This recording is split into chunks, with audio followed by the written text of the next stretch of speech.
Udah direcord kan ya? Ya, bismillahirrahmanirrahim. Assalamualaikum warahmatullahi wabarakatuh. Selamat malam semuanya. Yang terhormat Bapak Budi Arifin, SSI MSI, selaku dosen pengampu mata kuliah kimia organik fisik. Sebelumnya, kami dari kelompok 3 di sini mempresentasikan mengenai materi mekanisme reaksi adisi dan eliminasi lanjutan. Boleh di next.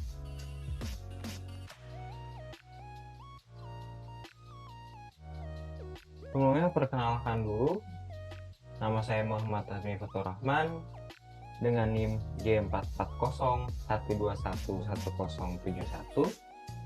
Lalu ada rekan saya Kak Alifa Syifafatia dengan NIM G44012011064.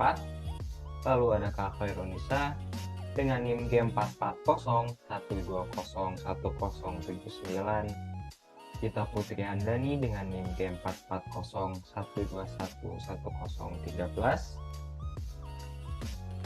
dan Amalia Salsabila G44012111075, Fani Raniah Nuraini G44012111082,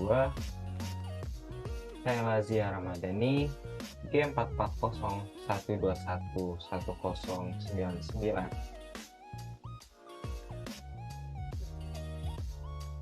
Boleh di next. Selanjutnya adalah materi 10.5 10.15, the addition of nitrogen nucleophiles to carbonyl structures followed by elimination. Addition followed by 1.2 elimination, one of many types of reaction referred to as condensation. Jadi di sini ada adisi nitrogen nukleofil nitrogen ke struktur karbonil yang akan dilanjutkan oleh reaksi eliminasi. Di layar ada dua reaksi ya.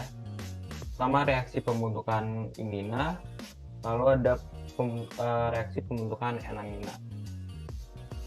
Yang menjadi ciri khas dari reaksi ini tuh, pertama dia ada double bond, terus nanti pada akhir akan ada double bond kembali, namun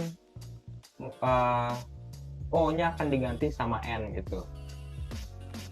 Yang pertama ada reaksinya yaitu seperti yang dikatakan sebelumnya, pertama ada reaksi adisi terlebih dahulu, nanti baru eliminasi 1,2.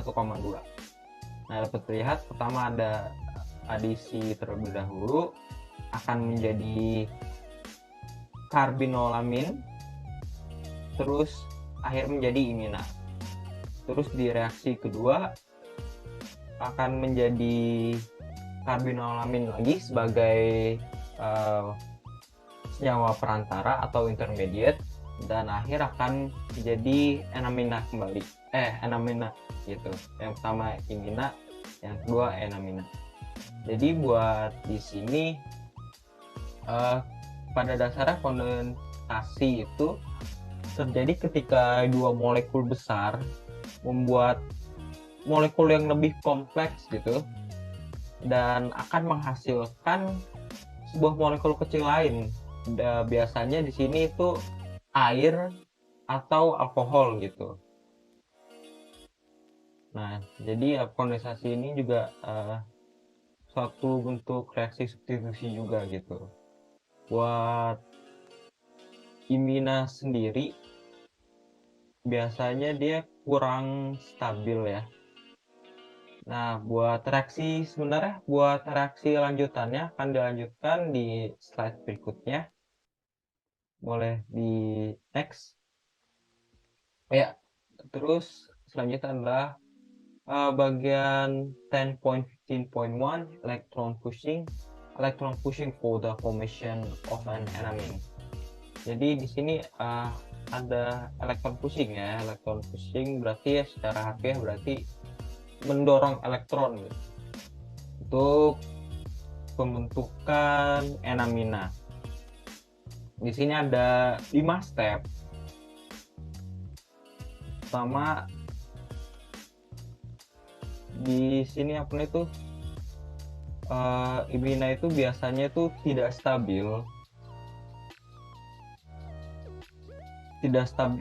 untuk diisolasi dalam media berair aqueous, karena dapat menghidrosis kembali menjadi karbonil gitu.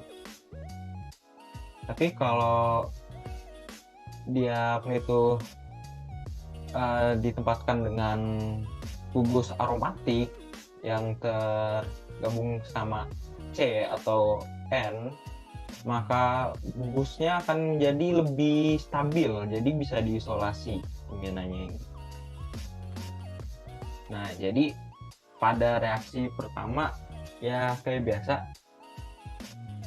di sini si N-nya bakal nyerang, terus elektronnya bakal pindah ke O, elektron yang dari rangkap 2-nya. Nah, buat di step 2 dan step 3 ini butuh transfer 2 proton. Makanya di sini kayak 2 kali gitu ada transfer protonnya. Dan setelah itu bakal terbentuk setelah step 3 sebuah intermediate yang mempunyai struktur tetrahedral, yaitu karbinolamin. Jadi dia tuh karena bentuknya tetrahedral dan dia cukup cukup stabil, maka dia menjadi senyawa intermediate. Dia bisa dilihat gitu kebenarannya bahwa memang terbentuk senyawa intermediate karbinolamina, karena memang secara strukturnya sendiri dia stabil. Nah, selanjutnya bakal pada step 4 bakal terjadi eliminasi. Kayak sebelumnya kan bilang ini tuh campuran dari adisi dan eliminasi. Jadi tadi adisinya udah, bakal dilanjutin sama eliminasi 1,2. Dan hasil eliminasi bakal jadi terpisah menjadi ion iminium dan juga ion OH. Dan dilanjutkan buat di step 5-nya itu bakal ada deprotonasi OH mendeprotonasi hidrogen alfa tuh.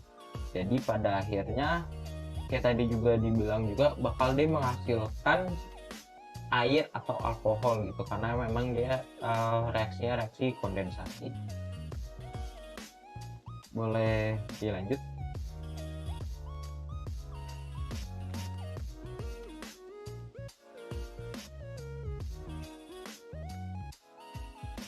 Nah, selanjutnya 10.15.2 acid base catalysis atau pada katalisis asam basa.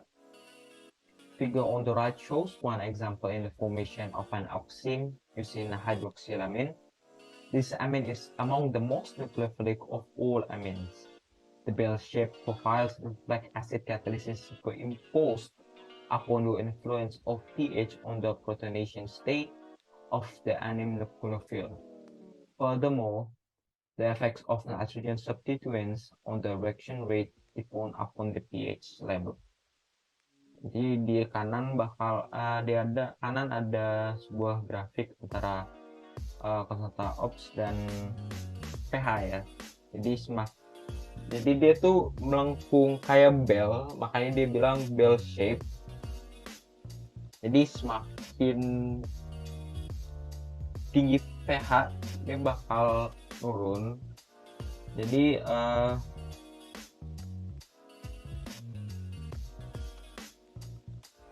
oh ya, ada yang lupa dijelasin juga yang di sebelumnya. Jadi biasanya reaksinya tuh terjadi di pelarut nonpolar atau benzen gitu. Jadi transfer protonnya terlibat tuh ke aminan, bukan ke air. Jadi itu biasanya buat reaksi ini tuh dibuat dengan itu menghilangkan air terlebih dahulu di labu yang dipakai.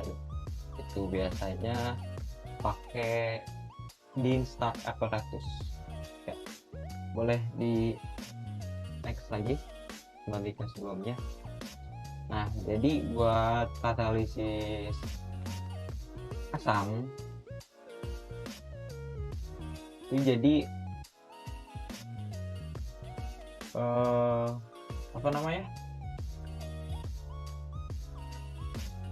katalisis asam tuh ditumpangkan pada pengaruh pH pada keadaan protonasi inti amina. Selain itu, efek substituen nitrogen pada laju reaksi juga bergantung pada pH. Jadi intinya kenapa dia bisa gitu akan dijelaskan lebih lanjut lagi. Jadi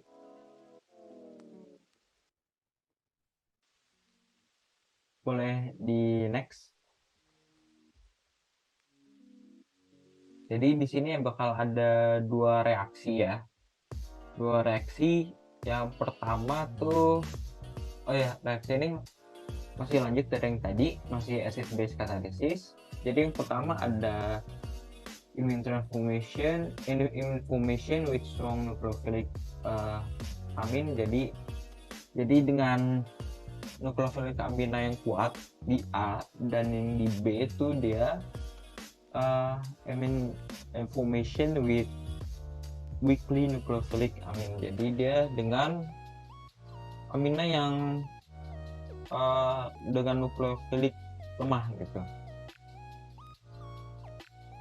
Dan di sini ada dua reaksi. Jadi yang reaksi pertama tadi yang dengan nukleofilik kuat, dan yang kedua dengan nukleofilik lemah. Jadi yang pertama itu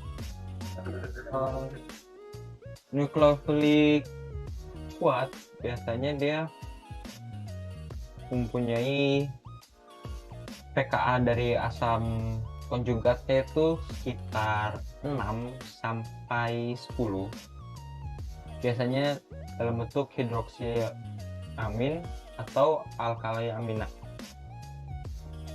Dan buat yang di bagian B yang dengan nukleofilik amina yang lemah, itu dia biasanya mempunyai pKa dari asam konjugatnya tuh sekitar 3 dan 5. Biasanya tuh dalam bentuk aryl amina dan semikarbazida. Dan buat reaksinya sendiri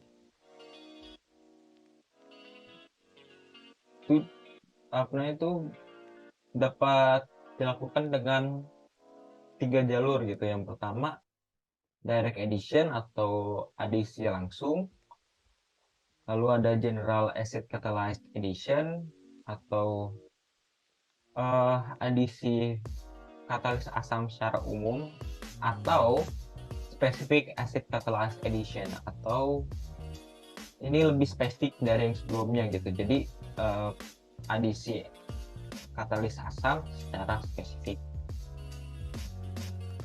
Terus lalu karena amina merupakan nukleofilik yang bagus, yang kuat,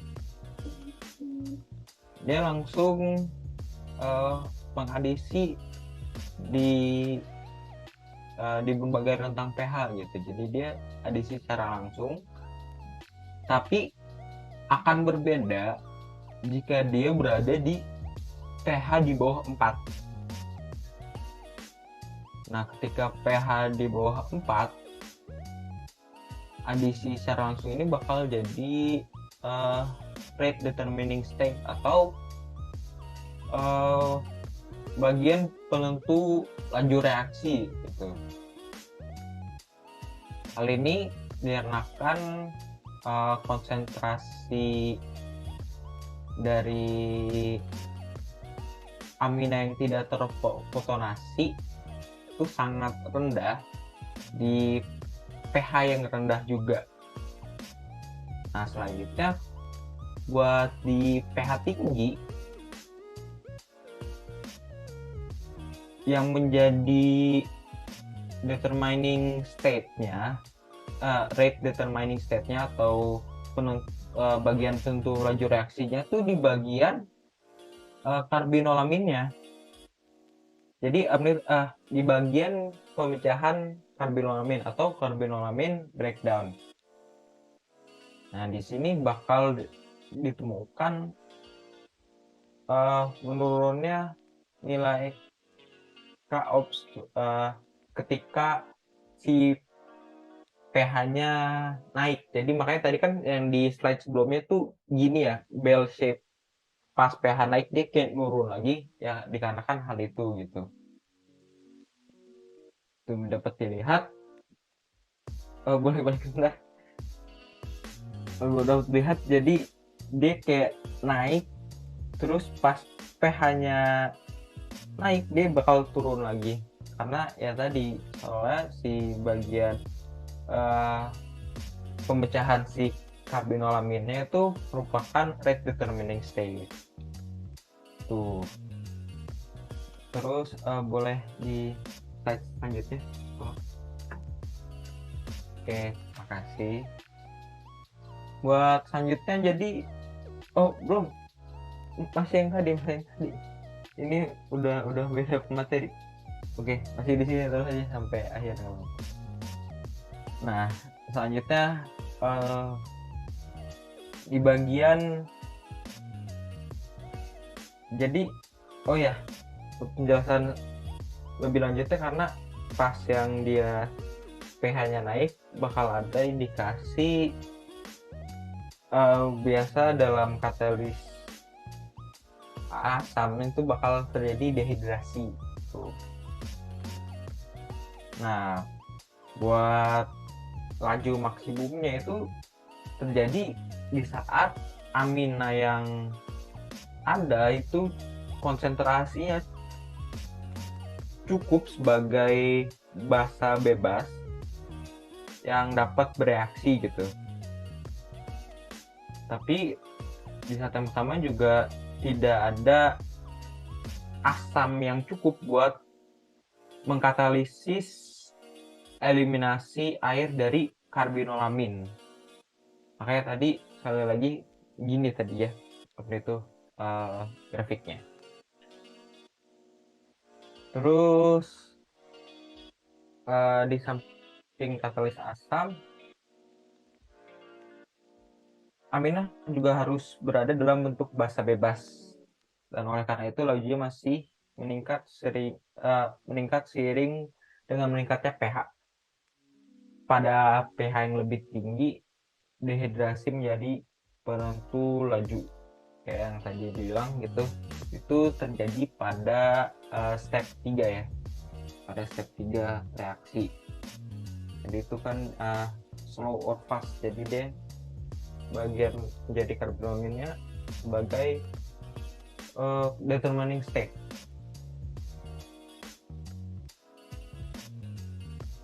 Dan juga karena tadi ya karbinolamin gitu dia cukup stabil juga, jadi bisa jadi senyawa perantara gitu atau intermediate molekul. Nah, terus jadi per pH lebih tinggi dehidrasi menjadi penentu laju dan melibatkan katalisis asam umum seperti halnya dengan amina nukleofilik. Oleh karena itu, dalam reaksi ini baik tahap adisi maupun eliminasi menggunakan katalisis asam umum, namun bentuk basa yang bebas amina yang cukup masih perlu untuk menghasilkan laju masuk akal gitu. Ya, mungkin sekian dari saya. Selanjutnya akan dilanjutkan oleh rekan saya, yaitu Gita Putri Aminani.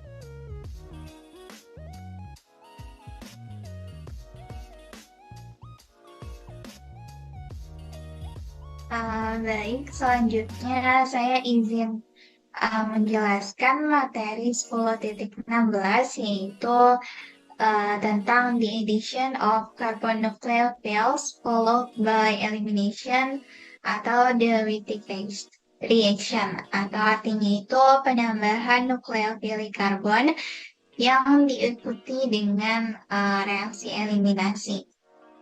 Jadi salah satu reaksi pembentukan ikatan karbon-karbon yang paling berguna adalah reaksi Wittig. Atau bisa disebut juga reaksi pembentukan olefin dari senyawa karbonil dan juga fosforilida. Nah, pada reaksi ini itu akan menghasilkan produk dengan ikatan terangkap dalam transformasi tunggal. Jadi reaksi ini tuh berbeda dengan kebanyakan reaksi pembentukan ikatan karbon-karbon lainnya yang justru menghasilkan ikatan tunggal. Selanjutnya adalah banyak variasi dari reaksi ini yang telah diciptakan dan juga ditemukan, dan semua jenis reaksi itu tercakup dalam buku teks sintesis organik. Jadi pada reaksi ini, Ylida digambarkan sebagai zwitterion atau senyawa yang memiliki muatan positif dan negatif, sehingga total muatannya adalah sama dengan 1. Seperti yang terlihat pada reaksi di layar, yaitu pada produk trifenilfosfinoksida yang paling kanan. Selanjutnya, umumnya kita tuh melihat ikatan antara P dan C atau P dan O dalam reaksi ini. Hal ini dapat diterima meskipun sebenarnya memerlukan penggunaan orbital D dan juga orbital P untuk menampung 5 ikatan. Selanjutnya, berbagai bentuk perhitungan teori struktur elektronik seperti yang dibahas pada materi ke-14 itu menunjukkan bahwa orbital D pada fosfat itu memiliki energi yang terlalu tinggi untuk berpartisipasi secara signifikan dalam ikatan dengan fosfor, sehingga bentuk zwitterion itu akan lebih mewakili struktur kimia yang sebenarnya. Boleh di next.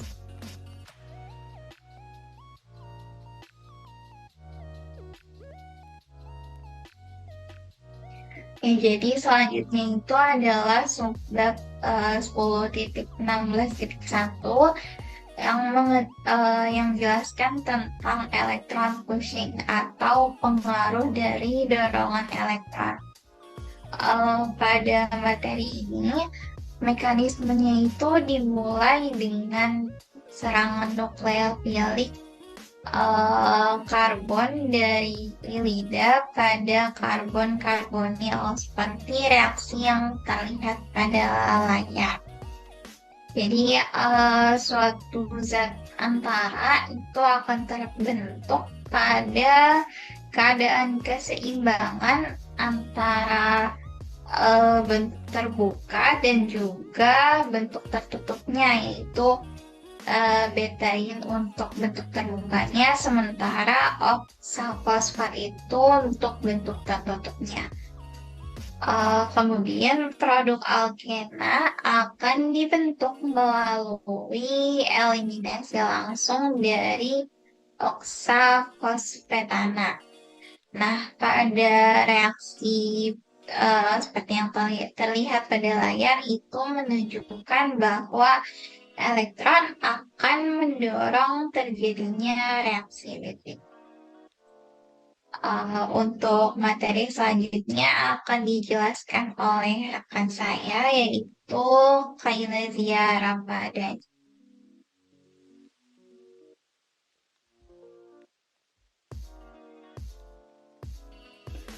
Baik, yang saya akan jelaskan yaitu 10.17, yaitu transfer asil, di mana transfer asil ini membentuk dasar dari banyak prosedur sintesis organik, biosintetik, dan konvensional, atau beberapa koneksi menyoroti mulai dari halaman 604 yang membahas contoh-contoh enzimatik, peniruan enzim, dan metode sintetik yang efisien. Pada transfer asil ini juga salah satu substitusi yang paling umum pada pusat karbonil dikenal juga sebagai transfer asil. Gugus asil adalah gugus RCO apapun, R yang berarti itu alkil atau aril, dengan CO adalah karbonil. Next.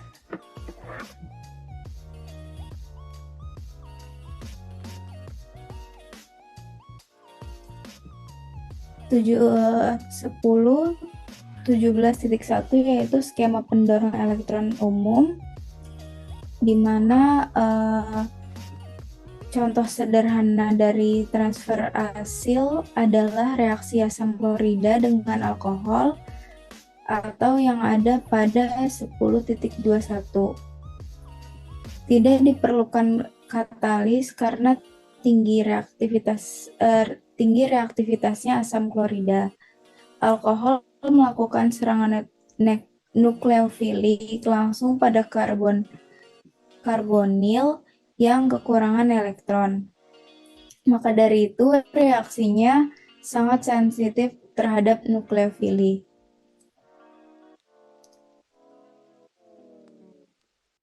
Lalu transfer asil juga sering dilakukan dalam kondisi asam yang ditunjukkan pada skema 10.22, yaitu elektron mendorong hidrolisis asam suatu ester, di mana hidrolisis ester menggunakan katalisis asam spesifik yang biasanya diajarkan dalam pengantar kimia organik sejarah. Nah, di sini gugus asil dipindahkan dari alkohol ke air,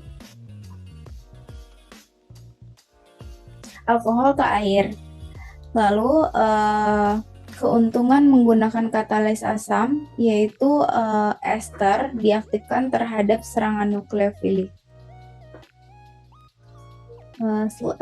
Next.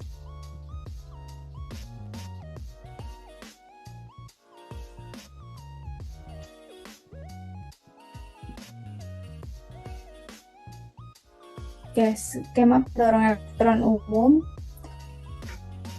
masih di 17.1, di mana pada gambar 10.16 ini mekanisme transfer asil A, protonasi gugus pergi bukan oksigen karbonil yang menghasilkan zat antara ion asilum. Ini adalah substitusi tipe S1, yang B itu eliminasi gugus pergi dengan menggunakan basa menghasilkan zat antar ketena, yang C itu perpindahan tipe S2. Tegasnya kemungkinan CI bukan merupakan transfer asil karena gugus asli tetap terikat pada oksigen ester asal yang dia itu T1, pembentukan mekanisme yang paling umum. Next.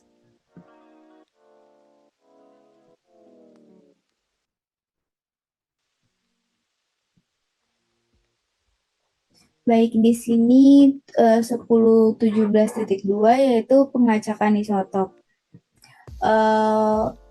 Bukti yang paling banyak dikutip mengenai keberadaan zat antara tetrahedral ini berasal dari reaksi pertukaran isotop.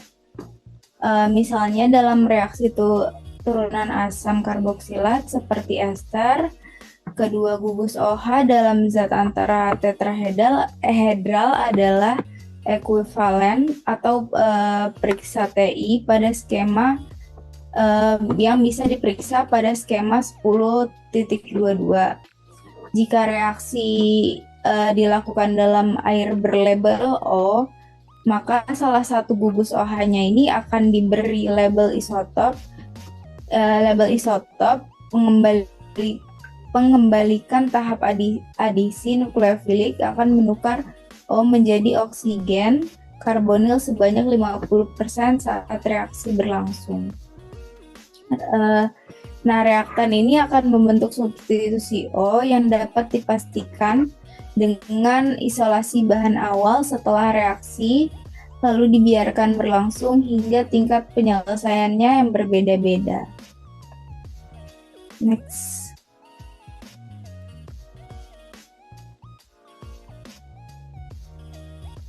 Yang ini 1017.3 yaitu memprediksi lokasi pembelahan untuk transfer asil dari ester. Mekanisme edisi eliminasi ini adalah yang paling umum dan mekanisme S2 hanya berlaku untuk gugus ester yang kecil yang mudah mengalami serangan nukleofilik seperti metil dan benzil. Biasanya diperlukan juga nukleofil yang sangat kuat seperti RS atau RSE. Jalur S2 dapat disukai jika gugus asli R berukuran besar secara sterik. Cara yang paling jelas untuk membedakan lokasi pembelahan adalah dengan pelabelan isotop. Metode analisis lainnya adalah dengan memeriksa pusat stereogenik pada gugus ester. Penambahan eliminasi menyebabkan retensi stereokimia gugus ester R, sedangkan serangan S2 membalikan stereokimia gugus ester R, terus bentuknya dibahas di bawah. Oke, lanjut.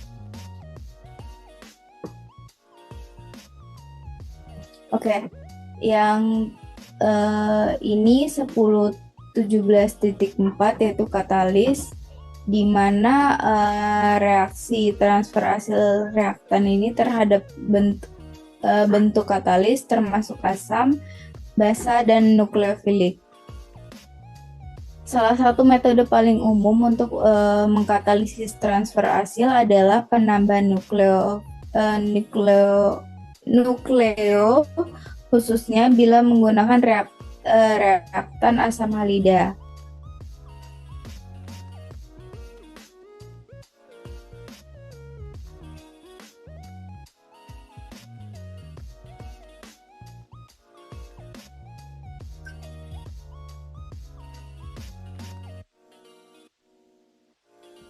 Oke. Misalnya saja pada suatu reaksi alkohol atau air dengan asam halida, tetapi dengan penambahan trietilamina, trietilamina untuk menetralkan HX yang dihasilkan dalam reaksi ini.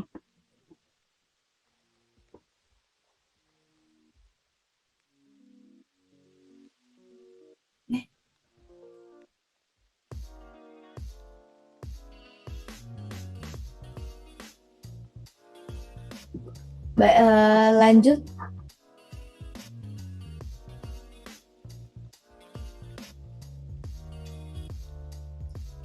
Yang terakhir 10.17 4 katalis, yaitu katalis.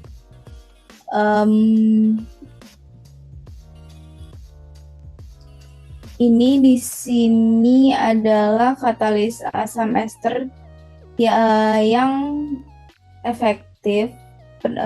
Katalis asam hidrolisis ester juga sangat efektif. Pertukaran oksigen dari air diamati dalam banyak kasus, mendukung eliminasi penambahan. Katalis asam spesifik adalah cara hidrolisis yang paling umum. Meskipun katalis asam umum diamati pada ester yang lebih elektrofilik.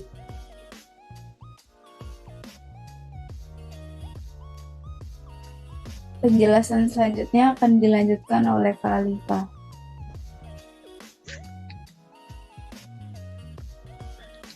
Baik, selanjutnya saya Alifa Sheila Fathia, NIM J4401201064 akan menjelaskan materi electrophilic aromatic substitution. Electrophilic berasal dari kata elektro yang berarti elektron dan philic atau phile yang berarti menyukai, sehingga elektrofil adalah sesuatu yang menyukai elektron karena unsur yang berlawanan itu tarik-menarik. Sesuatu yang menyukai elektron pastilah positif atau parsial positif, sehingga kita tahu bahwa reaksi ini akan berlangsung dengan menggunakan molekul yang positif atau parsial positif. Kata aromatik ini berasal dari kata aromatisitas yang berarti molekul ini cyclic planar conjugated dan mengikuti Huckel's rules. Dan kata substitution ini artinya kita mengganti satu gugus dengan gugus lainnya. Dalam hal ini kita akan mengganti hidrogen dengan gugus yang ditambahkan pada cincin. Sejauh ini substitusi aromatik paling sering terjadi melalui jalur elektrofilik. Substitusi aromatik elektrofilik ini melibatkan substitusi hidrogen pada cincin aromatik dengan elektrofil sambil melepaskan proton seperti terlihat pada gambar di slide berikut ini. Slide berikutnya, reaksi alkilasi Friedel-Crafts ini merupakan salah satu contoh reaksi elektrofilik aromatic substitution di mana karbokation ini diserang oleh ikatan pi dari cincin aromatik yang mengakibatkan salah satu proton aromatik ini digantikan oleh gugus alkil. Nah, reaksi alkilasi Friedel-Crafts ini diawali oleh kompleks yang dibentuk oleh interaksi asam basa Lewis dari pasangan elektron bebas pada halogen alkil halida dengan elektrofil kuat seperti AlCl3. Nah, di sini mekanisme pada gambar berikut, saya akan menjelaskan mekanismenya. Katalis asam Lewis ini membantu pembentukan karbokation. Nah, aluminium klorida ini memiliki 3 ikatan sehingga memiliki orbital P kosong. Nah, ini memudahkan klorin untuk mendonorkan sepasang elektron ke dalamnya. Jika hal ini terjadi, aluminium akan mempunyai 4 ikatan yang kemudian akan mempunyai negatif formal charge. Nah, klorin akan memiliki 2 ikatan, sehingga akan memiliki positif formal charge. Pada titik ini, ikatan karbon klor akan terputus karena klor lebih elektronegatif dibandingkan karbon. Ketika ikatan itu putus, klor akan menarik kedua elektron tersebut ke arah dirinya sendiri sehingga menghasilkan karbokation tersier. Nah, produk sampingnya adalah AlCl4- yang dapat diubah kembali menjadi AlCl3 dan Cl-. Nah, jadi sekarang kita dapat mereaksikan cincin benzena dengan karbokation. Nah, karbokation yang kekurangan elektron itu disebut dengan elektrofil. Nah, benzena ini yang memiliki elektron density lebih besar dibandingkan karbokation itu sebagai nukleofil. Elektron selalu bergerak dari nukleofil menuju elektrofil, sehingga ketika cincin benzenanya berikatan dengan karbokation, maka ikatan lengkapnya akan hilang. Nah, karbon ini yang berikatan dengan karbokation akan bersifat netral. Karbon lain yang kehilangan ikatannya tetapi tidak menghasilkan ikatan baru itu akan mempunyai positive charge. Jadi, sekarang yang perlu dilakukan adalah menggunakan basa untuk menghilangkan hidrogen ini. Nah, hidrogen ini kan relatif asam jika berdekatan dengan karbokation. Jadi, sehingga kita dapat menggunakan ion klorida sebagai basa lemah untuk menghilangkan hidrogen ini. Nah, ikatan karbon hidrogen akan memutus kedua elektron tersebut dan akan digunakan untuk meregenerasi ikatan pi dan akhirnya dihasilkan produk seperti pada step 4 ini, yaitu bernama tert-butyl benzene. Ya, boleh. Selanjutnya, secara umum, mekanisme kinetics dan isotop effects pada electrophilic aromatic substitution ini melibatkan dua langkah, seperti pada persamaan di bawah ini. Yang pertama adalah penambahan elektrofil ke cincin aromatik untuk menghasilkan ion karbenium yang sangat terdelokalisasi. Kemudian langkah berikutnya adalah hilangnya proton ke basa atau biasanya ke pelarut. Nah, persamaan kinetik untuk mekanisme ini adalah sebagai berikut, seperti di kanan bawah ini, di mana kompleks sigmanya menggunakan steady state approximation. Nah, umumnya langkah pertama adalah rate determining atau penentuan laju ya, yaitu K2 dikali konsentrasi B itu lebih besar dari yang K-1-nya, sehingga reaksinya itu menjadi order 2, yaitu D konsentrasi P per dt sama dengan K1 dikali konsentrasi air kali konsentrasi P. Nah, namun ini tidak selalu benar karena efek isotop kecil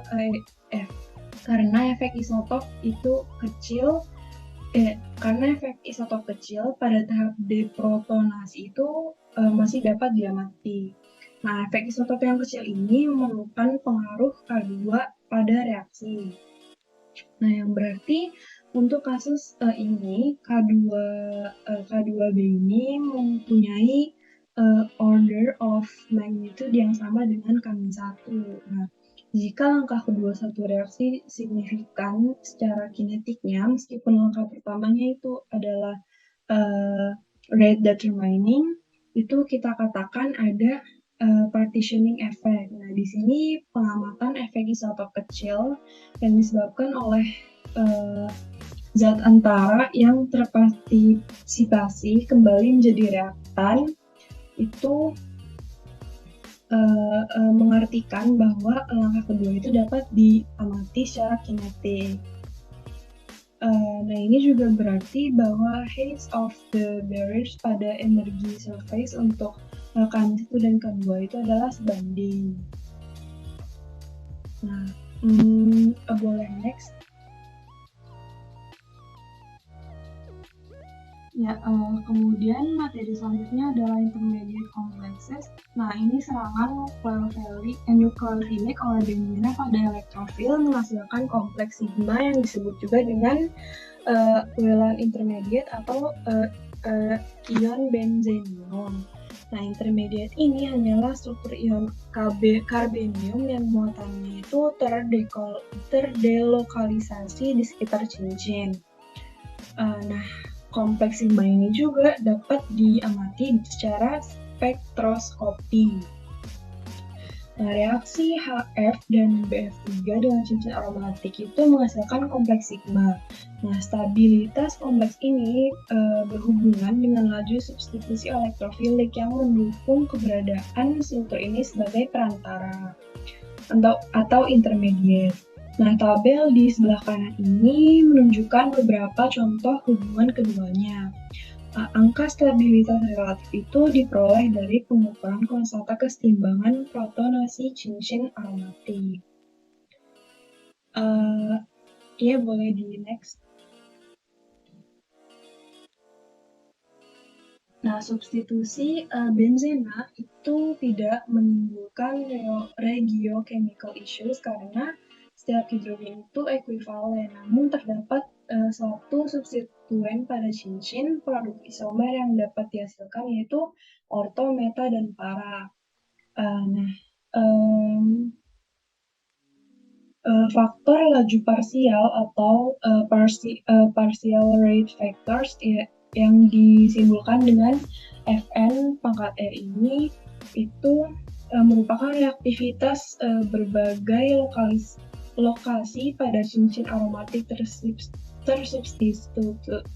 tersubstitusi yang diukur dengan apa yang dikenal dengan tadi FNR tadi. Nah, di FNR ini, Fn pangkat R ini, N-nya itu menunjukkan orto, meta, dan para. R besarnya itu substituen. Nah, angka ini mencerminkan konstanta laju untuk reaksi masing-masing situs orto, meta, atau para dengan elektrofil dibandingkan dengan konstanta laju atau rate constant.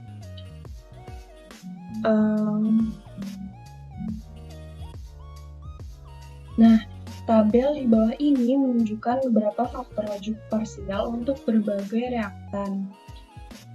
Nah, di sini posisi para dalam toluena itu mengalami nitrasinya sekitar 46 kali lebih cepat dibandingkan benzena. Nah, sedangkan kalau yang posisi ortonya bereaksinya itu sekitar 39 kali yang lebih cepat.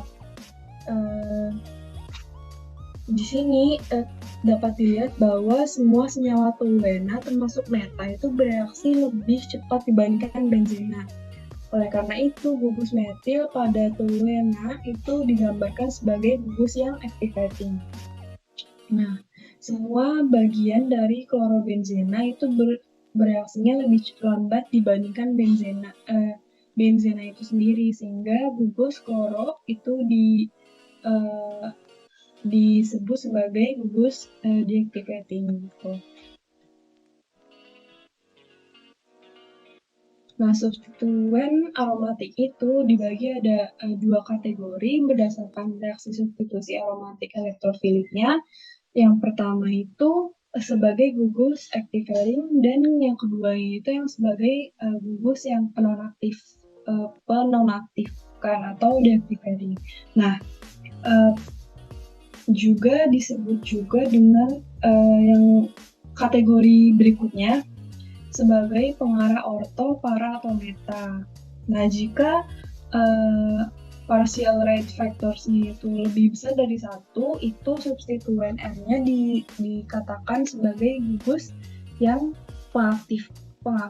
Nah, sedangkan kalau misalkan FNR-nya kurang dari 1, substituen itu digolongkan sebagai substituen yang penonaktif. Nah, semua substituen activating ini bersifat orto atau para directing, sedangkan hampir semua substituen deactivating itu bersifat meta directing. Kecuali di sini ada pengecualian untuk gugus halogen yang merupakan substituen yang penonaktif, tetapi dia bersifat orto atau para directing. Boleh di next.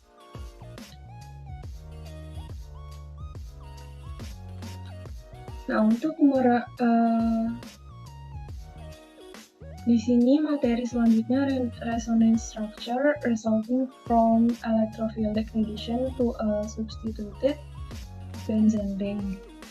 Nah, di sini untuk merasionalisasi pola substitusi, kita menguji stabilitas relatif dari berbagai kompleks regioisomerik sigma kompleksnya. Contohnya pada gambar ini itu menunjukkan struktur resonansi ion karbenium yang dihasilkan setelah penambahan elektrofil sembarang gitu ke benzena yang tersubstitusi pada posisi orto, meta, dan para. Nah, apabila kita bayangkan X itu sebagai metil gitu, substitusi orto dan paranya itu akan menghasilkan ion karbenium yang mempunyai karakter ion karbeniumnya itu tersier, sedangkan yang substitusi metanya itu tidak. Nah, karena ion karbenium tersier ini tuh lebih stabil daripada ion karbenium yang sekunder, nah ion karbenium ini tuh akan terbentuk lebih cepat dalam reaksi ini. Sehingga substitusi orto dan paranya lebih disukai. Oke, boleh next. Nah, selanjutnya itu adalah groups with heteroatoms lead to activation via resonance when ortho or para to the site of addition. Nah, gugus lain yang dapat menyumbangkan elektron itu disebut sebagai activating. Nah, heteroatom di sini dengan lone pair ini menyumbangkan elektron ke ion karbenium melalui resonansi, seperti pada gambar di bawah ini. Nah, sekarang apabila X-nya itu adalah Cn, nah suatu gugus si Cn ini merupakan gugus penarik elektron.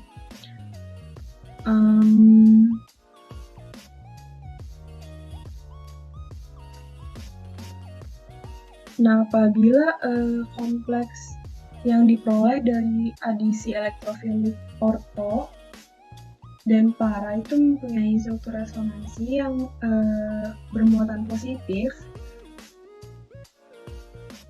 itu muatan positifnya akan menjadi tidak stabil.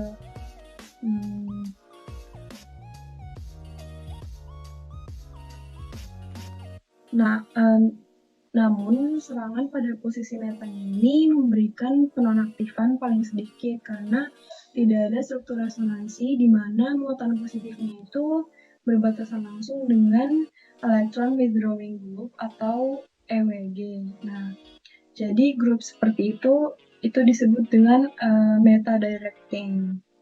Nah, tabel yang di sebelah kanan ini tuh menunjukkan laju nitrasi relatif beberapa turunan benzena dan juga menunjukkan efek donor elektron, pengaktifan dan penarikan atau penonaktifan beberapa substituen. Oke, selanjutnya boleh diteruskan.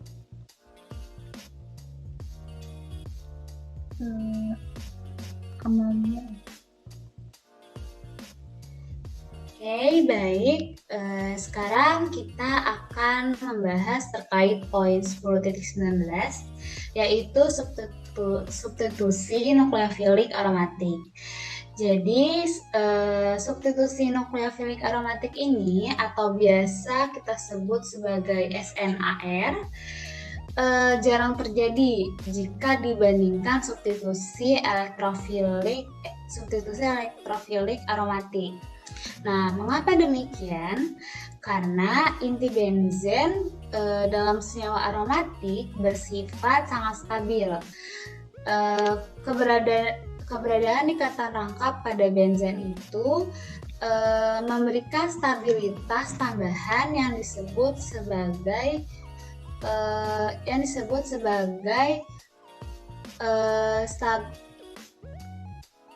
Jadi stabilitas ini stabilitas tambahan yang disebut sebagai kestabilan aromatik.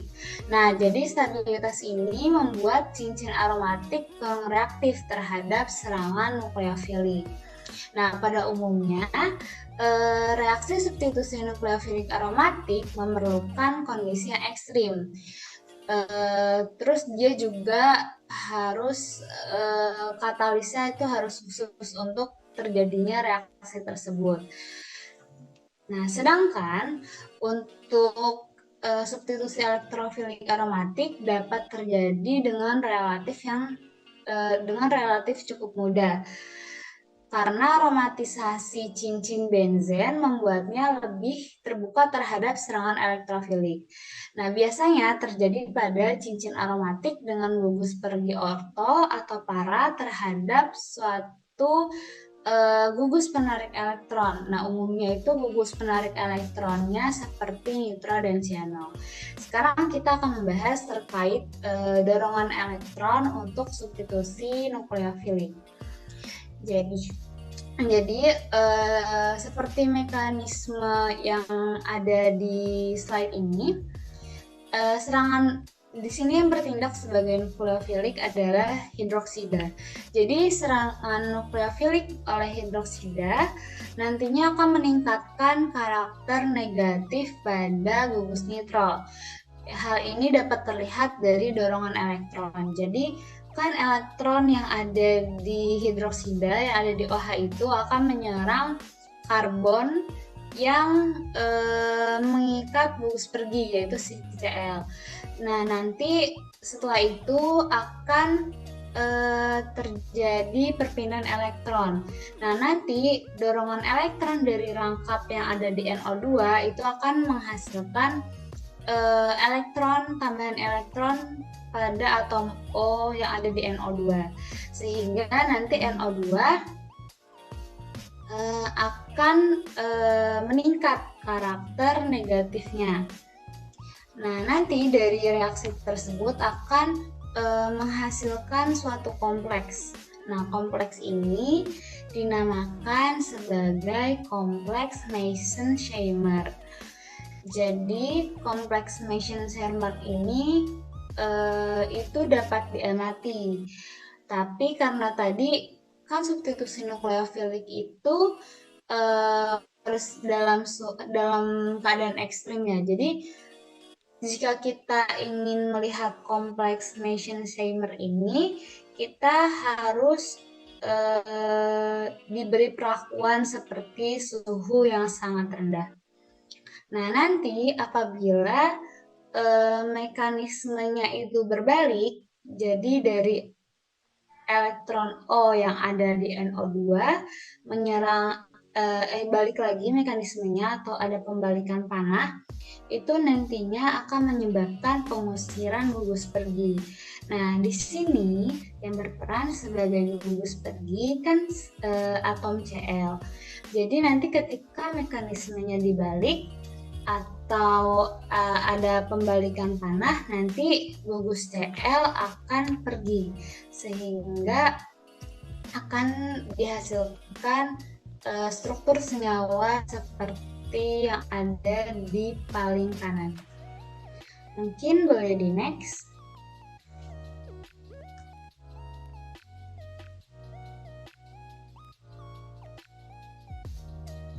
Nah, sekarang kita akan membahas terkait pengamatan eksperimental. Untuk tinjauan pertama, kita akan lihat dari jenis reaksinya dulu. Jadi kinetika substitusi nukleofilik aromatik itu hampir selalu ada di orde kedua ataupun orde pertama apabila kita melakukannya orde pertama atau kedua. Jadi orde pertama itu biasanya terjadi ketika kita melalui reaksi SN1, dan untuk orde kedua kita bisa menggunakan reaksi SN2. Jadi di sini Kenapa demikian? Karena reaksi SN1 itu hanya bergantung pada konsentrasi substrat, sehingga nanti akan dihasilkan persamaan laju reaksi, yaitu R atau V sama dengan K dikali konsentrasi substratnya, di mana K ini adalah koefisien laju reaksi. Nah, sekarang kita lihat ke diagram energi SN1. Kan seperti namanya SN1, nah angka 1 ini menunjukkan bahwa mekanisme ini unimolekuler. Nah, pada diagram energi ini, kan di reaksi SN1 itu ada 2 puncak. Nah, ada 2 tahap. Nah, jadi pada tahap pertama, merupakan mekanisme pada tahap pertama ini terdapat adanya kendala dalam laju reaksi, yaitu pada laju pembentukan karbokation. Jadi dari reaktan nantinya akan terbentuk karbokation. Nah, pada tahap ini ada kendala dan sehingga puncak yang dihasilkan akan lebih tinggi. Sedangkan pada reaksi antara karbokation dengan nukleofil itu akan berlangsung secara cepat, sehingga puncak yang dihasilkan nantinya akan lebih rendah jika dibandingkan dengan tahap pertama tadi. Nah, kan kita udah tahu ya bahwa penentu laju itu adalah yang memiliki puncak tertinggi atau kondisi transisi yang tinggi. Nah, karena di sini di antara tahap 1 dan tahap 2, puncak yang paling tinggi kan tahap 1 yang pembentukan karbokation, sehingga reaksi penentu lajunya adalah di pembentukan karbokation tersebut. Nah, sekarang kita akan membahas terkait reaksi SN2. Jadi laju reaksi SN2 bergantung pada konsentrasi substrat dan nukleofili, sehingga akan dihasilkan rumus laju reaksi atau persamaan laju reaksi, yaitu R sama dengan K dikali konsentrasi substrat dikali nukleofil konsentrasinya. Nah, jadi kan karena dia dipengaruhi oleh konsentrasi substrat dan nukleofil ya, makanya dia berjalan melalui OD2. Nah, sekarang kita tinjau ke diagram energi SN2.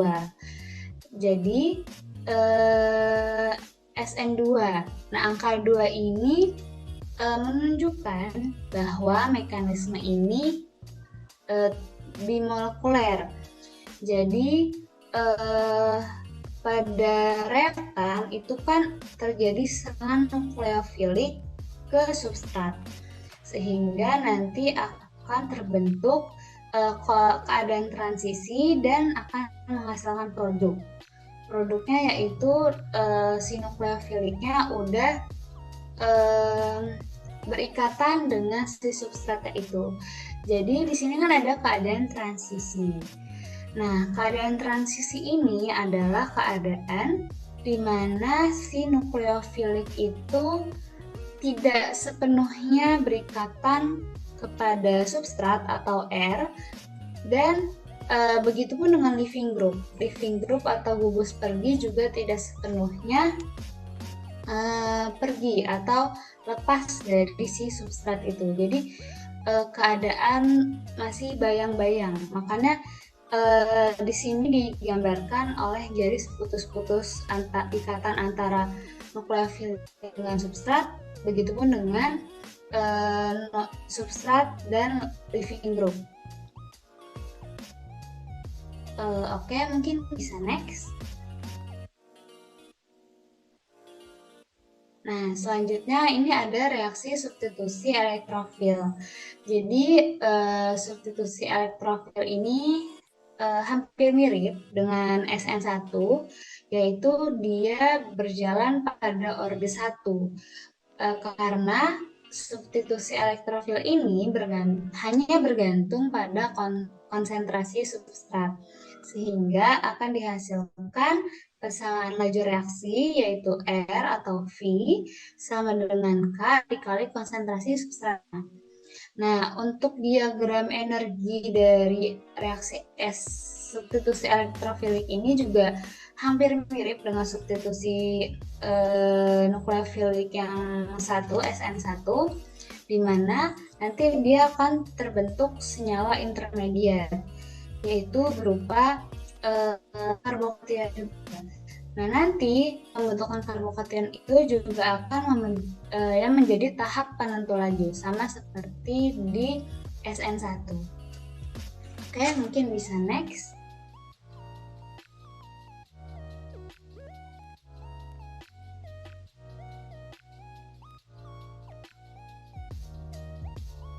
Oke, mungkin bisa next.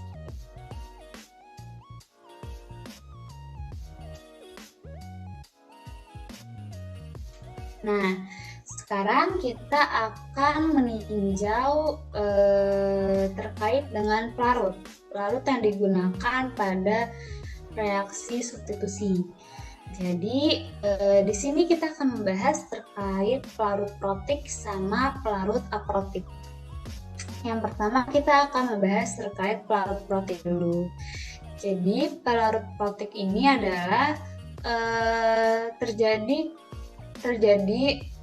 keadaan di mana nukleofil ini akan disolvasi melalui ikatan hidrogen, sehingga nukleofilisitas akan menurun. Ini dapat diilustrasikan seperti gambar yang ada di bawah kanan, di mana X- itu sebagai nukleofil. Nah, nanti si nukleofil ini, si X- ini akan disolvasi dengan ikatan hidrogen yang ada di sekitarnya. Nah, nanti nukleofilisitas yang dimiliki oleh X- ini akan menurun.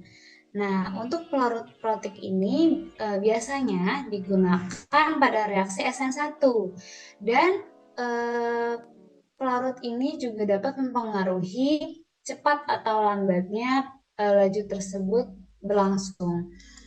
Jadi apabila SN1 ini tidak berjalan pada pelarut yang bukan protik, hal ini akan menyebabkan ketidakefisienan dalam memisahkan ion-ion, sehingga menyebabkan proses ionisasi berjalan sangat lambat.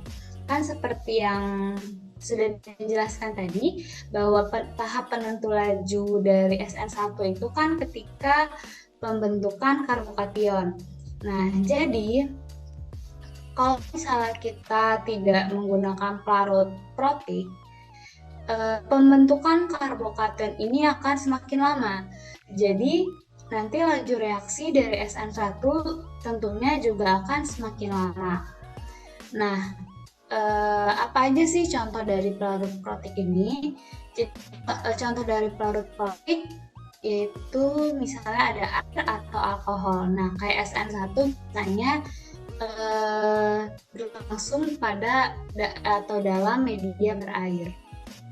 Mungkin bisa di next.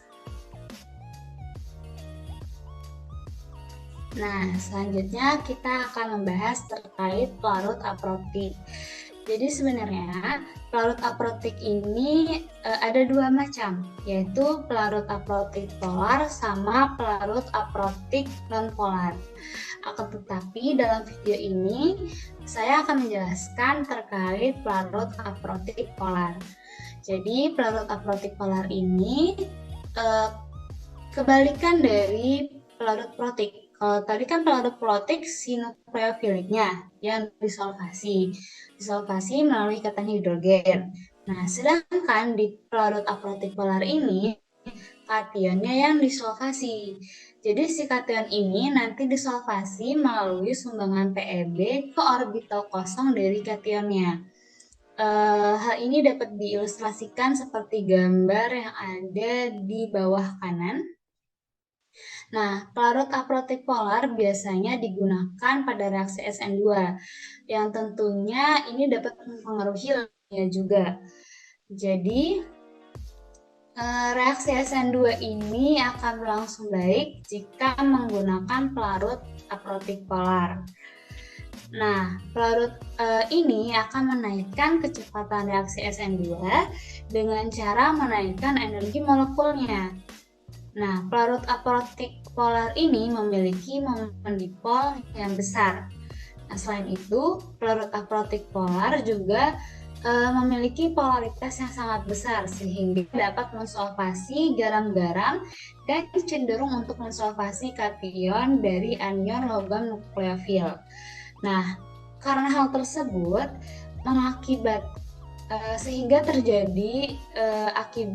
sehingga mengakibatkan anion-anion menjadi tidak tersolvasi dan akan menyebabkan dampak ke nukleofilnya. Jadi nukleofilnya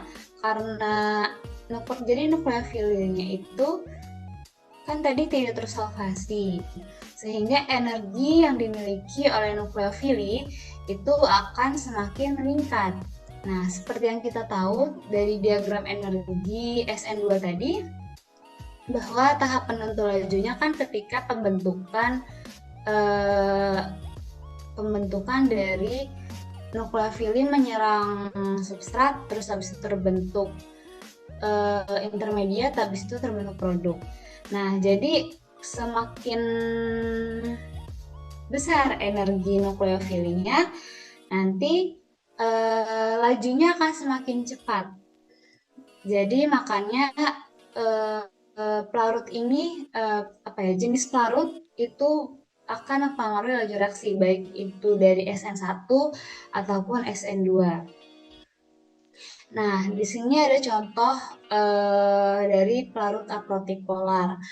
Contohnya seperti DMF, DMSOO, DMA, dan HMPA. Oke, mungkin bisa di next.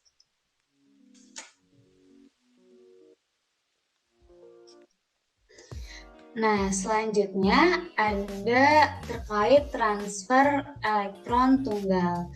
Jadi beberapa substitusi aromatik ini terlibat pada jalur transfer elektron tunggal. Jadi mekanismenya adalah pertama kita yang pada senyawa yang pertama itu pembentukan radikal. Jadi setelah terbentuk senyawa radikal, nanti akan ada pemberian satu elektron kepada senyawa radikal tersebut. Jadi seperti yang kita lihat pada struktur yang kedua, itu kan ada OH yang memiliki satu elektron, dan nanti satu elektron dari OH itu akan diberikan ke senyawa yang radikal, sehingga nanti akan terbentuk anion yang kurang reaktif seperti yang ada di gambar struktur yang ketiga. Nah, karena kan di situ anionnya kurang reaktif ya. Gimana cara untuk menstabilkannya? Biasanya cara kita untuk menstabilkannya adalah anion tersebut akan berikatan dengan ion hidrogen. Nah, dengan berikatannya dengan ion hidrogen, antara hidrogen dengan si anion dari radikal bebas ini, dia akan membentuk senyawa yang lebih stabil. Oke, mungkin bisa next. Nah, yang terakhir dari reaksi substitusi nukleofilik aromatik ini adalah reaksi Sandmeyer. Jadi reaksi Sandmeyer ini adalah salah satu contoh reaksi substitusi nukleofilik yang berjalan pada SN1. Jadi di mana seperti SN1 pada umumnya, dia akan melepas leading group atau gugus pergi. Di sini gugus perginya yaitu N2. Jadi N2 akan pergi sehingga akan terbentuk karbokation. Nah, Setelah itu, nukleofilik akan menyerang karbokation yang ada pada cincin aromatik tersebut. Nah, nanti akan dihasilkan produk yaitu produknya berupa nukleofilik yang telah menempel pada cincin aromatik. Oke. Berikutnya bisa disampaikan oleh selanjutnya.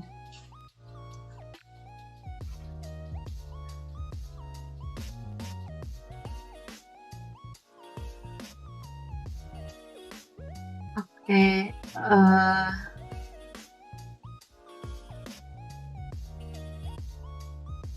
terima kasih Amalia. Oke, materi berikutnya adalah materi 10.20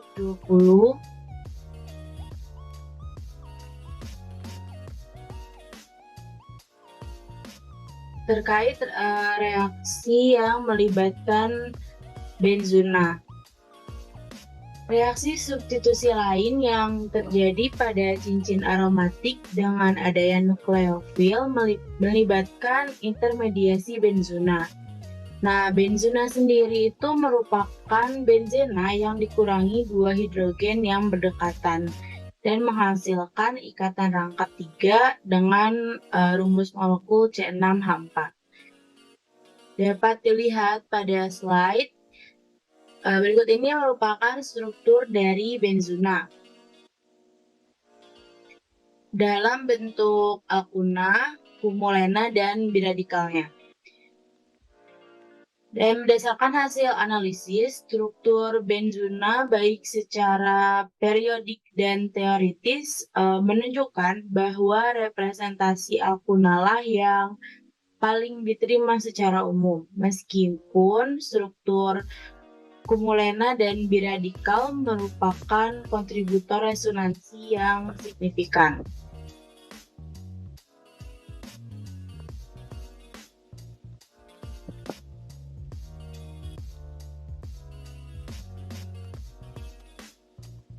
Oke, poin sub yang berikutnya ada 10.20.1 terkait elektron yang mendorong reaksi benzona. Alih-alih melakukan reaksi adisi, nukleofil bertindak sebagai basa untuk mendeprotonasi posisi berdekatan dengan gugus pergi, sehingga akan menghasilkan reaksi eliminasi benzona yang dapat dilihat pada skema 10.25 yang ada di slide ini. Nah, jika gugus pergi dapat dikatakan baik, maka eliminasi dapat dilakukan secara bersama-sama. Benzona akan cepat bereaksi sebagai elektrofil dengan menambahkan nukleofil. Hal ini melibatkan pembentukan karbanion sp2 yang mendeprotonasi pelarut dengan sangat cepat. Oleh karena itu, urutan reaksi yang digunakan dalam mekanisme ini adalah eliminasi adisi.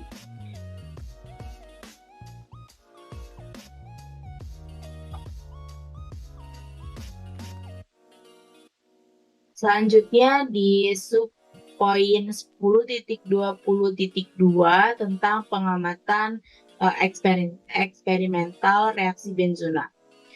Reaksi yang melibatkan benzona termasuk ke dalam reaksi berorde 1 pada cincin aromatik dan basa.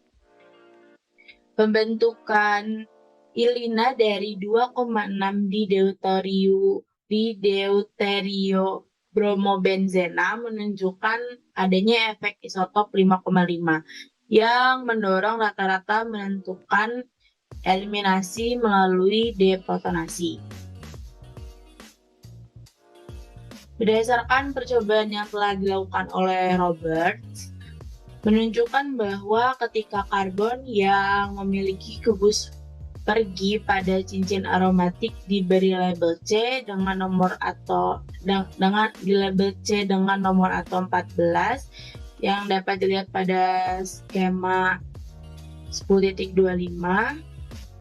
Label pada produk didistribusikan di antara karbon yang melekat dan berdekatan dengan nukleofil, di mana hal ini akan mendukung zat antara yang simetris, misalnya benzona. Distribusi label ini tidak bergantung pada gugus pergi yang ada pada cincin, tetapi mendukung intermediasi umum benzena dari reaktan yang berbeda. Urutan aktivitas gugus pergi di mana laju reaksi menurun dengan deret sebagai berikut, di mana iot lebih besar dari Br lebih besar dari Cl, dan Cl lebih besar dari F. Nah, faktanya pada gugus pergi terjadi penarikan elektron, tetapi sangat buruk pada saat permulaan. Pengusiran gugus pergi dapat menjadi penentu tingkat. Nah, hal ini berarti karbanion dibuat sebelum meninggalkan gugus pergi. Misalnya, pada persamaan 10.116 dalam slide, fluor benzena dicampur dengan urea dalam amonia akan meng-scrambling deuterium yang berdekatan dengan fluor, tetapi tidak ada eliminasi yang terjadi. Nah, selain itu, contoh lain pada klorobenzena juga menunjukkan persentase kecil dalam scrambling, artinya eliminasi untuk membentuk benzona yang terjadi secara bertahap. Dalam hal ini, eliminasi komponen deret eliminasi adisi bersifat reaksi E1CB, di mana reaksi E1CB ini atau elimination unimolecular conjugate base adalah tipe reaksi eliminasi unimolekular yang melibatkan pembentukan ion konjugat basa sebagai intermediate. Reaksi ini umumnya terjadi pada senyawa yang memiliki gugus fungsi yang dapat membentuk ion konjugat basa yang stabil. Intermediate yang terbentuk dalam reaksi ini yaitu ion konjugat basa stabil dan lebih terdeprotonasi, sehingga reaksi eliminasi dapat terjadi dengan lebih mudah. Namun sebaliknya, dengan Br dan I tidak ada scrambling yang diamati, dan eliminasinya adalah reaksi E2 yang dapat dilihat pada skema 10.25. Nah, reaksi eliminasi unimolekular E2 ini merupakan tipe reaksi eliminasi yang melibatkan satu molekul reaktan yang kehilangan gugus fungsi dan atom hidrogen dari satu molekul reaktan lainnya untuk membentuk produk dan melepaskan molekul air.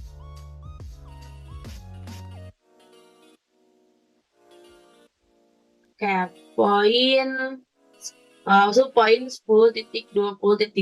tentang efek substituen. Nah, yang pertama itu ada regiokimia pembentukan ikatan rangkap 3 relatif terhadap substituen Y ketika gugus pergi X termasuk dalam jenis meta terhadap substituen yang dapat dilihat pada persamaan 10.117 di bawah ini. Hal ini hanya berkaitan dengan susunan meta dalam reaktan, karena susunan orto dan para dari substituen dan gugus pergi hanya dapat menghasilkan satu susunan regiokimia pada zat antara benzona. Nah, karena langkah penentuan laju yang menentukan regiokimia ikatan rangkap 3 melibatkan deprotonasi, keasaman hidrogen itu diperkirakan akan mempengaruhi regiokimia. Ketika substituen Y menarik elektron, regioisomer yang dapat dilihat pada persamaan 10.117 ini akan lebih disukai karena hidrogen orto terhadap substituen itu bersifat paling asam. Namun, jika substituennya adalah penyumbang elektron, regioisomer A lebih disukai karena hidrogen yang letaknya lebih jauh bersifat paling asam.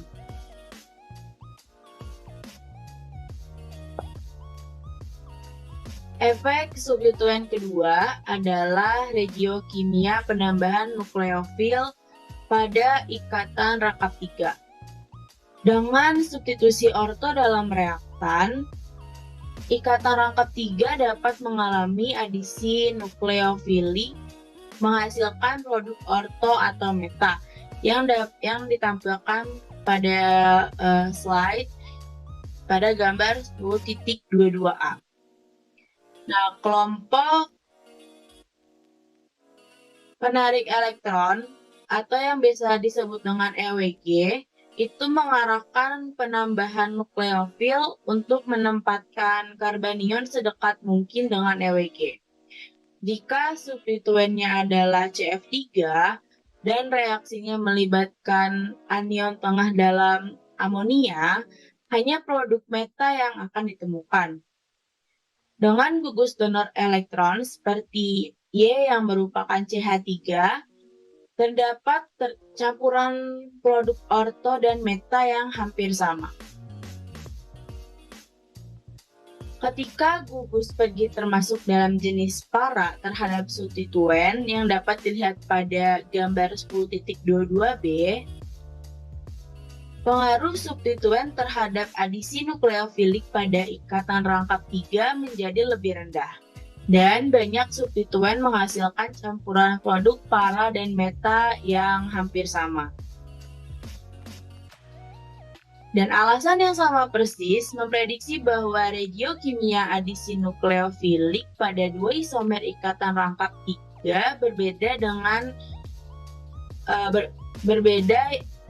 rangkap 3 berbeda yang berasal dari reaktan tersubstitusi meta yang dapat dilihat pada gambar 10.22c yang ada pada slide. Nah, dalam hal ini, jika Y merupakan CF3, maka akan hanya ada produk meta yang ditemukan karena adanya regioselektivitas pada kedua langkah. Namun, berbeda halnya dengan apabila Y-nya itu merupakan CH3, di mana ketiga produk memiliki kemungkinan ditemukan karena akan ada meta yang akan mendominasi. Oke, mungkin materi selanjutnya akan dilanjutkan oleh rekan saya.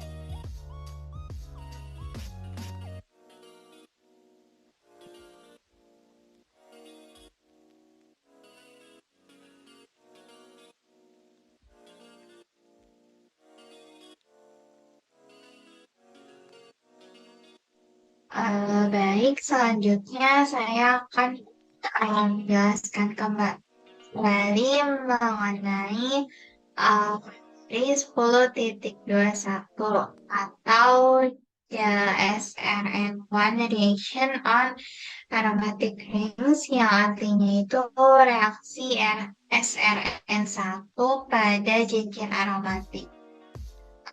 Jadi pada reaksi substitusi aromatik ini ada tiga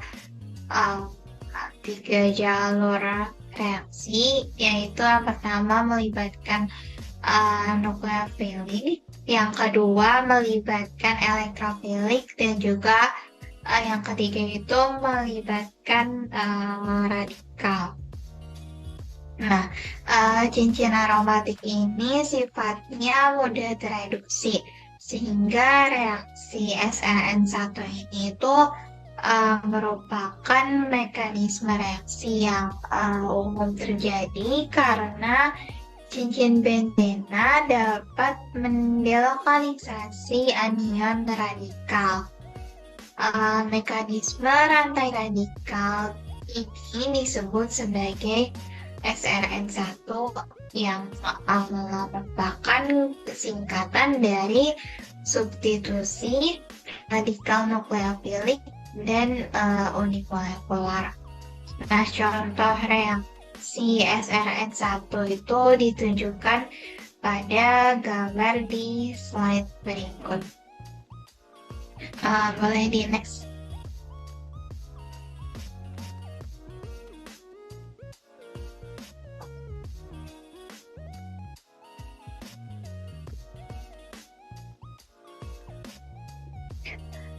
Selanjutnya itu ada subbab 10.21.1 tentang elektron pushing atau dorongan elektron. Jadi nukleofili atau yang bertindak sebagai sumber elektron ini akan menyumbangkan elektronnya ke cincin aromatik sehingga akan menghasilkan anion radikal reaktan.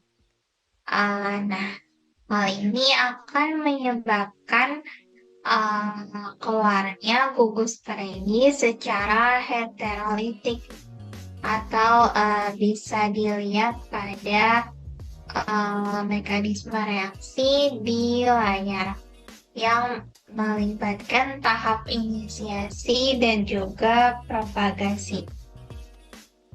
Ya, jadi pada reaksi tersebut itu elektron akan mendorong terjadinya mekanisme reaksi SRN1 untuk substitusi aromatik. Boleh di next.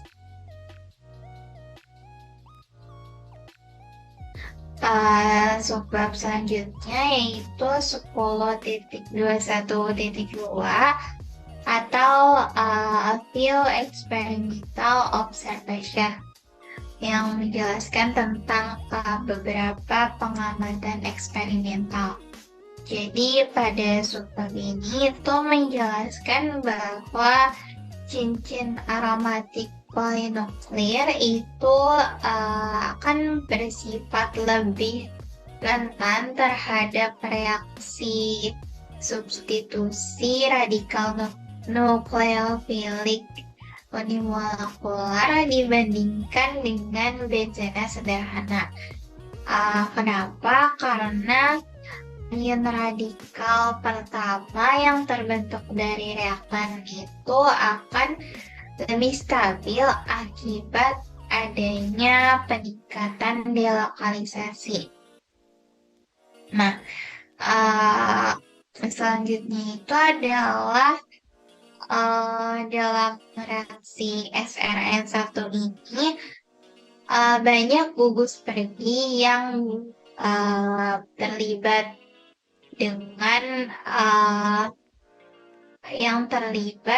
pada cincin aromatik. Contohnya itu ada klorin, bromin, iodin, SPH, dan juga NR3. Nah, selanjutnya itu kita juga memerlukan nukleofili dengan potensi oksidasi yang cukup rendah. Kenapa? Untuk memberikan transfer elektron yang menguntungkan ke cincin aromatiknya. Nah, mekanisme reaksi SRN1 ini juga dapat dimulai dengan elektron terlarut dalam amonia secara elektrokimia, atau bisa juga dengan transfer elektron yang diinduksi foton. Selanjutnya akan dijelaskan oleh Kak Khairunisa.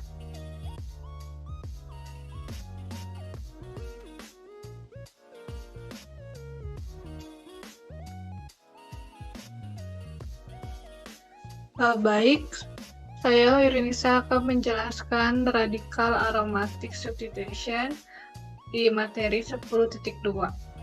Yang pertama ada elektron 10.22.1. Substitusi radikal aromatik terjadi secara bertahap. melibatkan zat antara radikal yang memiliki beberapa struktur resonansi abstraksi hidrogen pada karbon, di mana radikal ditambahkan memerlukan radikal lain atau zat pengoksidasi.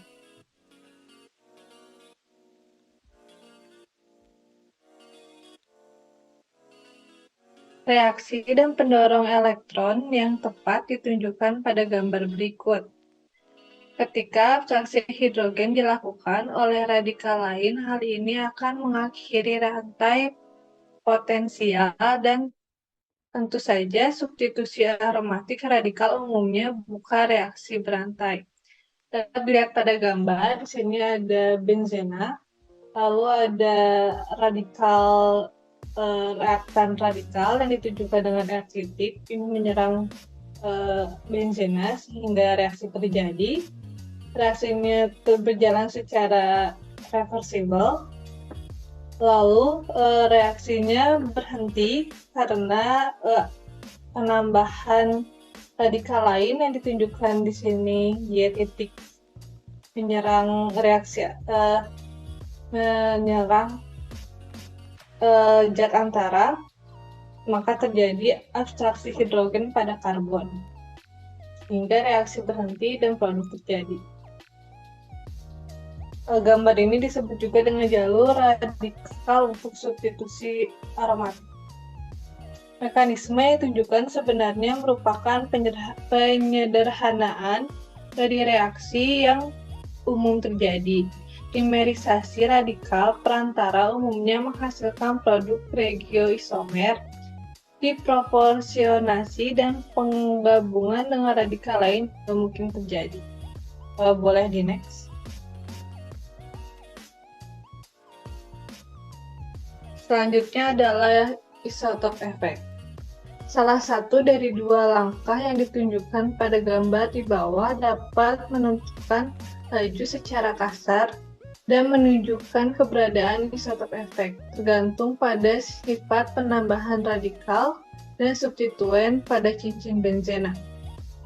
Gambar 10.119 menunjukkan penambahan fenil radikal pada berdeuteriobenzen. Seperti dilihat pada gambar, setelah reaksinya terjadi secara lambat, lalu terbentuk zat antara, kemudian reaksinya akan berhenti ketika ditambahkan radikal lain ditunjukkan dengan R titik, reaksinya terjadi secara cepat, maka produk terbentuk dan reaksi pun berhenti. Kedua tahap ini terjadi secara irreversible. Yang selanjutnya ada gambar 10.120 menunjukkan penambahan benzoil radikal pada berdeuteriobenzen. Yang ditunjukkan pada gambar tersebut,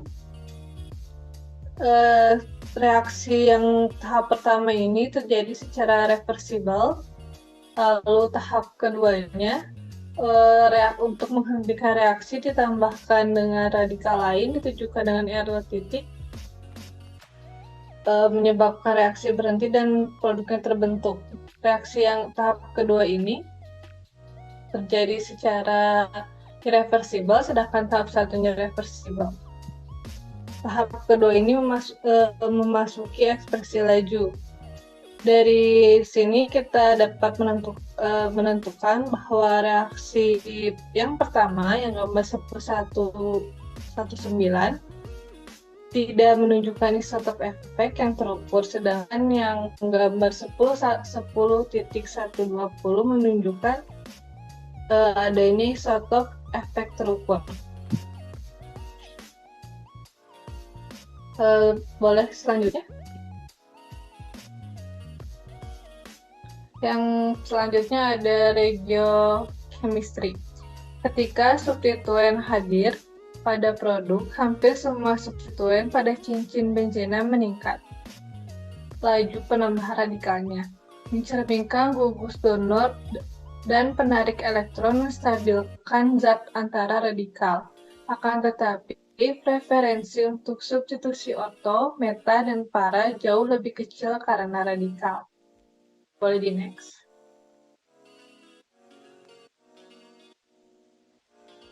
efek polar yang ditemukan pada penambahan aromatik elektrofilik jauh lebih kecil dibandingkan penambahan radikal. Hal ini dipengaruhi kestabilan radikal dari elektron donating group (EDG) atau elektron withdrawing group (EWG) lebih rendah efeknya dibandingkan pada ion carbenium. Namun, sensitivitas yang lebih rendah juga disebabkan oleh keadaan transisi awal untuk adisi radikal karena adisi bersifat eksotermik, dan keadaan transisi akhir untuk adisi elektrofilik karena adisi ini bersifat endotermik. Sekian penjelasan dari kami. Terima kasih atas perhatiannya. Wassalamualaikum warahmatullahi wabarakatuh.